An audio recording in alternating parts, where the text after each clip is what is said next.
Light weight బంగారు diamond ఆభరణాలు, వందల రకాల డిజైన్స్ ఏవైనా ధర మాత్రం ఒక్కటే. మరి 2015లో ఏపీకి వచ్చి రాగానే ఇక్కడ కూడా ఖైరతాబాద్ వినాయకుడి తరహాలో ఇక్కడ కూడా వినాయక విగ్రహం ప్రతిష్ఠించాలి, ఇక్కడ కూడా ఉత్సవాలు చేయాలనే లక్ష్యంతో కోగంటి సత్యం గారిని మీరు అప్పుడు కలిశారు. వినాయక విగ్రహం ఏర్పాటు కోసము చందాలు కూడా వసూలు చేశారు భారీ ఎత్తున అన్నారు, అవునా? అవునండి. కోగంటి సత్యం గారి ఎపిసోడు, వినాయక చవితి ఎపిసోడు రెండు వేరు. ఇక్కడ ఏం జరిగిందంటే, నేను బైఫర్కేషన్ ఆఫ్ ఆంధ్రప్రదేశ్ తర్వాత విజయవాడ వచ్చాను. విజయవాడ వచ్చి మా జిల్లాలో నేను ఇక్కడ ఊర్లో ఉండటం కన్నా సిటీలో ఉంటే డెవలప్మెంట్ ఎక్కువ జరుగుతుంది అన్న ఉద్దేశంతో ఇక్కడ స్థిరపడదామన్న ఉద్దేశంతో రావడం ఇదే భవానీపురంలో దిగేసిన తర్వాత అక్కడ ఖైరతాబాద్ మాదిరిగా వినాయక చవితి ఉత్సవాలు ఇక్కడ గ్రాండ్గా చేస్తే బాగుంటాయని ఒక మట్టి వినాయకుడిని ఏర్పాటు చేయడానికి ప్రపోజల్ పెడితే గవర్నమెంట్ నుంచి ఫుల్ ప్లెజర్గా సపోర్ట్ వచ్చింది. కానీ ఫైనాన్షియల్ సపోర్ట్ ఎక్కడి నుంచి రాలా. బాగా స్ట్రగుల్ అయ్యాం ఫైనాన్షియల్ సపోర్ట్ కోసం. కార్యక్రమానికి మీ అందరు రండి, మీ అందరు మెటీరియలైజర్ ఇవ్వండి అని. ఆ టైంలో ఐరన్ కోసం కోగంటి సత్యం గారి దగ్గరికి వెళ్ళిన మాట వాస్తవం. ఈ ఐరన్ బొమ్మకు పట్టే ఐరన్ ఏదైతే ఉందో ఆ ఐరన్ మీరు మాకు ఇవ్వాలి, ఆ ఐరన్ మీరు స్పాన్సర్ కింద ఇవ్వండి అన్న ఉద్దేశంతో ఐరన్ కోసం ఆయన దగ్గరికి మేము వెళ్ళాము. ఐరన్ ఇస్తానని చెప్పారు. ఆ తర్వాత మా మీదనే మళ్ళీ ఆయన మీరు ఫ్రాడ్ చేశారు, మీరు ఏ చేశారంటే, సార్ లెక్కలన్నీ కరెక్ట్గానే ఉన్నాయి, ఇది ఆడిటర్ చూపించిన లెక్కలు, మీరు ఎక్కడ తప్పు ఉందో చూపించమంటే ఈ రోజు కూడా మరి వారు లెక్కలు చూపించలేదు. మా లెక్కలు ఈ రోజు కూడా మీపై బాగా దాడి చేశారంటే, అంశాలంతా బాగా దాడి చేసి కొట్టారంట. ఆ రోజు క్వశ్చన్ జరిగిన ఎప్పుడైతే డిస్కషన్, డిబేట్, గొడవ ఇవన్నీ జరిగిన తర్వాత ఇలా ఉంటే ఇప్పుడు ఇక్కడ ఉన్నంతరం కూడా ఆ కమిటీలో ఈ రోజు కూడా మా సపోర్టర్స్ అందరూ కూడా 90% ఆర్యవైశ్యులు అంటే ₹1 పెట్టేవాళ్ళు కానీ తీసుకునే వాళ్ళు కాదు. మరి అటువంటి వాళ్ళందరూ కూడా భయభ్రాంతులకు గురయ్యారు. సో వీ మేక్ దట్, మేము విడిగా ఉంటాము, మీరు డోనర్గానే ఉంటాం, మీరు డోనర్గానే ఉండండి, మేము కమిటీ మాదిరిగానే ఉంటాము.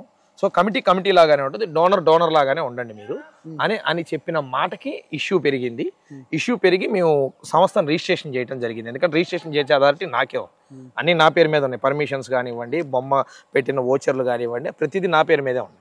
సో ఇవన్నీ కూడా ఉన్నాయి కాబట్టి నేను అతను లేకుండా కమిటీ రిజిస్టర్ చేయడం జరిగింది. అది జీర్ణించుకోలేక మా ఇద్దరి మధ్య గొడవ పెరిగి అది కొట్లాటగా దారితీసింది. మీరు ఆయన మీద దాడి చేశారా, ఆయన మీ మీద దాడి? నాకు అంత శక్తి లేదండి. ఆయనతో మీ మీద దాడి చేశారు? నా మీద దాడి చేశారు. ఏమైనా గాయాలు అయ్యాయి అప్పుడు? కొద్దిగా గాయాలయ్యాయి. ఏమనిపించింది అప్పుడు? అరే దాడి ఇవన్నీ కూడా ఏంది ఇది? హైదరాబాద్కి విజయవాడకి తేడా తెలిసి తేడా. ఆ తర్వాత కోగంటి సత్యం గారితో గొడవ గట్ల తర్వాత బోండమ్మ గారి దగ్గరికి వెళ్ళారు. అక్కడ కూడా ఈ సందర్భాలు అవి ఇవి వచ్చినప్పుడు అక్కడ కూడా మళ్ళీ గొడవ జరిగింది. ఇక్కడ ఇదేంటంటే, బోండమ్మ గారిని యాక్చువల్గా మేము పెట్టుకున్న బైలాలో లోకల్లో మేము చార్టెడ్ అకౌంట్ని రిజిస్టర్ని ఇద్దరిని కలిసినప్పుడు ఈ ఆర్గనైజేషన్ రిజిస్టర్ చేయడానికి ఒక బైలా, ఆ బైలాలో వినాయక చవితిని ఎక్కడ చేస్తామో ఆ కాన్స్టిట్యున్సీ ఎమ్మెల్యే, అది ఎవరైనా కానివ్వండి, ఇప్పుడు నేను తీసుకొచ్చి వేరే ఎక్కడో కాన్స్టిట్యున్సీలో చేసి XYZ, ఆ constituency MLA will be officially గౌరవ అధ్యక్షుడు ఆఫ్ ద ఆర్గనైజేషన్. అలా గౌరవ ఇంగ్లీష్ బాగా మాట్లాడుతున్నారా? అది ఉంది, సాంస్క్రిట్ లేదు కానీ ఇంగ్లీష్ సాంస్క్రిట్ ఏం లేదు, లోపల తెల్లోడు అలా ఉండే లోపల. సో అది సో అలా గౌరవ అధ్యక్షుడిగా అతన్ని మనం పెట్టుకోవడం జరిగింది. ఆ రోజు ఎమ్మెల్యేగా బోండమ్మ గారు లోకల్ పర్మిషన్స్ ఇచ్చా కానీ, లోకల్ ఉండే శానిటరీ ఇన్స్పెక్టర్ కావాల్సి వస్తే ఇంకొకటి, ప్రతి చోట ఎక్కడ కార్యక్రమం చేస్తామో అక్కడ ఎమ్మెల్యే గౌరవ అధ్యక్షుడిగా మేము పెట్టుకుంటాం. అలా బోండమ్మ గారు ఆర్గనైజేషన్లో ఉన్నారు. ఆయన చెప్పారు ఈ గొడవ అంతా ఏంటి, ఇది కరెక్ట్ కాదని కూడా ఆయన మమ్మల్ని పిలిపిస్తే మేము అందరం కూడా అకౌంట్స్ తీసుకెళ్ళి ఇచ్చాం. ఆయన ఒక అకౌంటెంట్కి పిలిచి ఇచ్చారు, వెరిఫై చేశారు, ఇందులో ఎక్కడుంది తప్పు నాకు అర్థం కాలేదని అన్నారు. చూడండి సార్, వోచర్లు ఉన్నాయి, బుక్లు ఉన్నాయి అని అన్నాయి. వాళ్ళు చెప్పే తప్పుల్లో ఒకటే, ఫస్ట్ ఇయర్ ₹1,30,00,000 అయింది, సెకండ్ ఇయర్ ₹1,00,00,000 అవుతుంది, ఇంకా పండగ కంప్లీట్ అవ్వాల, పండగ స్టార్టే చేయాల, ₹1,00,00,000 అవుతుంది. అంటే ఫస్ట్ ఇయర్కి సెకండ్ ఇయర్కి 30 లక్షలు తేడా వచ్చినాయి కాబట్టి మీరు తినేసారు 30 లక్షలు అని అంటారు. నేనంట ఫస్ట్ ఇయర్ కొన్ని వృధా ఖర్చులు అవుతాయి. కొత్తగా ఓ పని మొదలు పెట్టినప్పుడు అసలు ఏ సబ్జెక్టు కాన్సెప్ట్ తెలియనప్పుడు ₹10 వస్తువుని ₹15 కొంటాం. ఈ వస్తువుని ₹15 ఎందుకు కొన్నామా అని తర్వాత తెలుస్తుంది. ఎక్స్పీరియన్స్ వచ్చాక దాన్ని బేరవాడి 10కో 9కో కొంటాం. సో అలా మేము ఖర్చులు తగ్గించుకున్నప్పుడు దాని తప్పు ఎలా అవుద్ది? మేమంతా ఓపెన్ గా ఉన్నాం. ఆ రోజు మీరు ఐరన్ ఇచ్చారు, ఐరన్ ఫ్రీగా ఇచ్చారు, ₹12 లక్షల ఐరన్ అందులో ఉంది ఎగ్జాంపుల్. ఆ 12 లక్షలు సెకండ్ ఇయర్ ఉంటుంది కదా, ఐరన్ రేటు తేడా వస్తే రేటు తగ్గిద్ది కదా, దాన్ని మీరు దొంగ అని ఎలా అంటారు? మేము అనే పాయింట్ అది. అంటే బోండమ్మ గారి దగ్గర కూడా ఎందుకు రప్చర్ అయిందంటారు? అక్కడ కూడా బోండమ్మ గారితో గొడవ ఏం కాల, బోండమ్మ గారు మాకు సపోర్ట్గా వచ్చారు.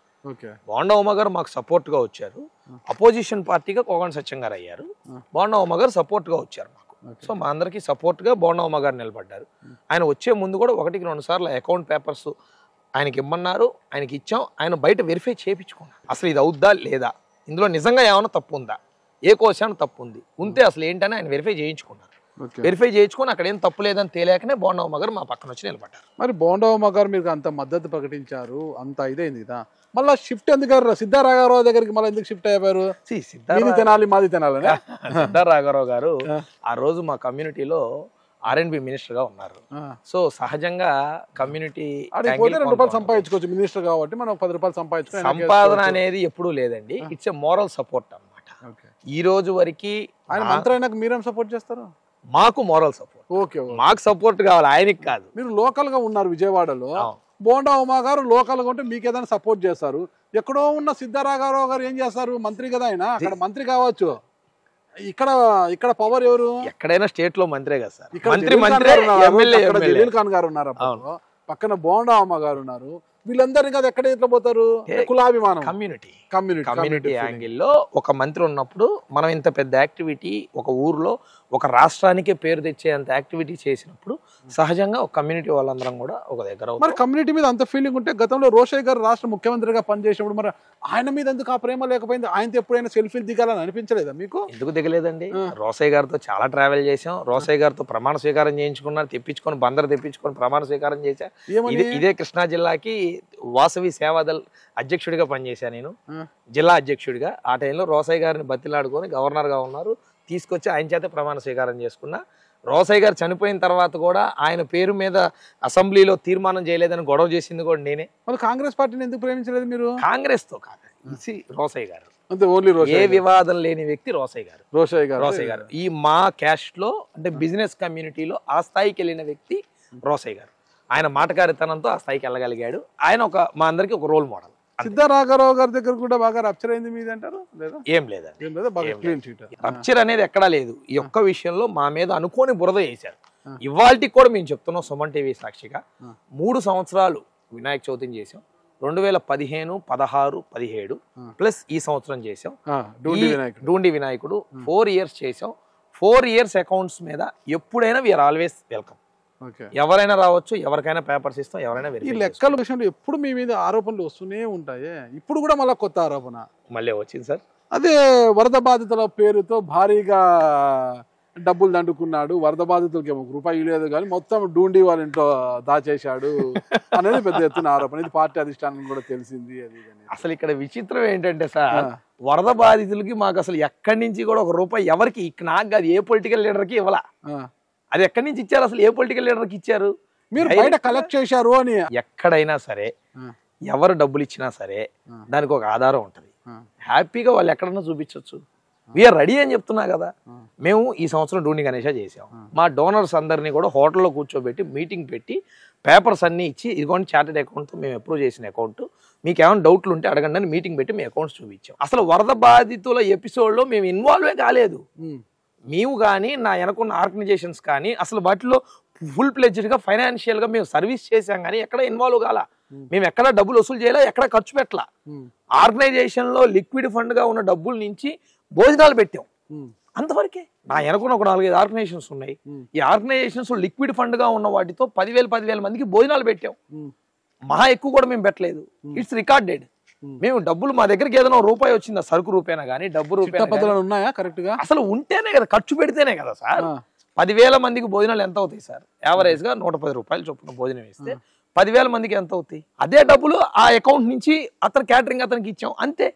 అది నాకు సంబంధించి లేదు. నా ఆర్గనైజేషన్, నా అనుకున్న ఒక 4 ఆర్గనైజేషన్స్ లో ఒక ఆర్గనైజేషన్ కి చెప్తే ఆ ఆర్గనైజేషన్ ఆ డబ్బులు ఖర్చు పెట్టింది, అప్పుడు భోజనాలు పంపించింది. హైదరాబాద్ నుంచి వచ్చారు, ఇక్కడ డూండి వినాయకుడిని కూర్చోబెడుతూ అది ఇది చేసుకుంటూ వచ్చారు. ఎక్కడో నందిగామ నుంచి వచ్చారు, ఇక్కడ స్థిరపడ్డారు కదా.